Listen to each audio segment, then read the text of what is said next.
Attend.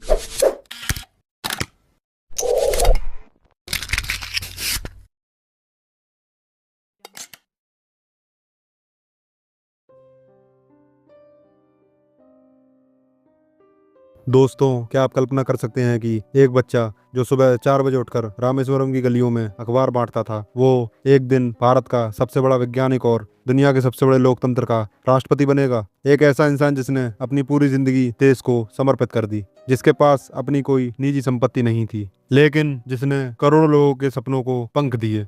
आज हम इस चैनल पर बात करेंगे भारत के मिसाइल मैन और जनता के राष्ट्रपति डॉक्टर एपीजे अब्दुल कलाम के उस सफर की जो हार मानने वालों के लिए किसी चमत्कार से कम नहीं है।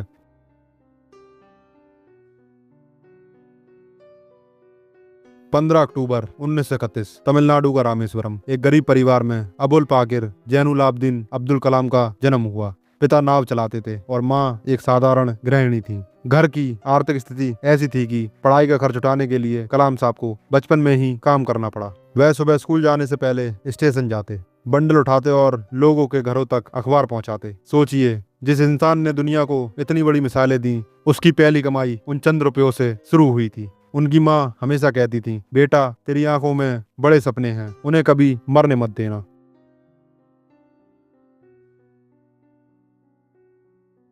कलाम साहब का एक ही सपना था, फाइटर पायलट बनना। उन्होंने जी तोड़ मेहनत की और एयरफोर्स की परीक्षा दी। 25 उम्मीदवार थे और सीटें सिर्फ 8। कलाम साहब का नंबर आया 9वां।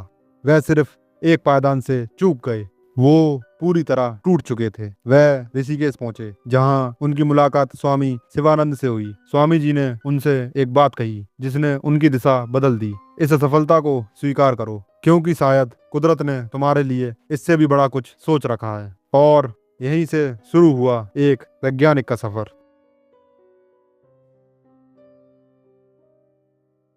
1960 में वह डीआरडीओ से जुड़े और बाद में इसरो पहुंचे। भारत का सबसे पहला सैटेलाइट लॉन्च व्हीकल उन्हीं की देखरेख में बना। लेकिन क्या आप जानते हैं कि 1979 में जब पहला लॉन्च फेल हुआ तो कलाम साहब रो पड़े थे, पर उन्होंने हार नहीं मानी। ठीक 1 साल बाद 1980 में रोहिणी सैटेलाइट को अंतरिक्ष में भेजकर उन्होंने दुनिया को चौंका दिया। इसके बाद उन्होंने अग्नि, पृथ्वी, त्रिशूल और आकाश जैसी मिसाइलें बनाई, जिससे भारत रक्षा के क्षेत्र में आत्मनिर्भर बना। लेकिन उनका सबसे बड़ा मास्टर स्ट्रोक था मिशन शक्ति। अमेरिका की सैटेलाइट की नजरों से बचकर सेना की वर्दी पहनकर उन्होंने जो परमाणु परीक्षण किया, उसने भारत को परमाणु शक्ति संपन्न देशों की कतार में खड़ा कर दिया।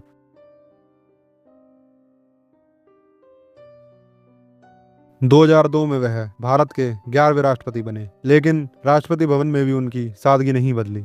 जब वो वहां से रिटायर होकर निकले तो उनके पास सिर्फ 2 सूटकेस थे, जिसमें कुछ कपड़े और उनकी ढेर सारी किताबें थीं। वे कहते थे, सपने वो नहीं जो आप सोते समय देखते हैं, सपने वो हैं जो आपको सोने नहीं देते।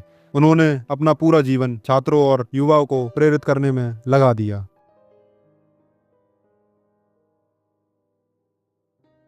27 जुलाई 2015 शिलांग में एक लेक्चर देते समय उन्हें दिल का दौरा पड़ा।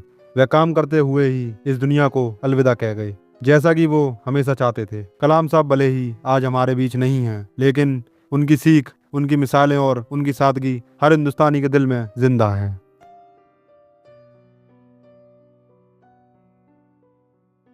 दोस्तों, डॉक्टर कलाम की जिंदगी हमें सिखाती है कि चाहे आप कितने भी छोटे घर में पैदा हुए हों, आपकी मेहनत आपको सितारों तक पहुंचा सकती है।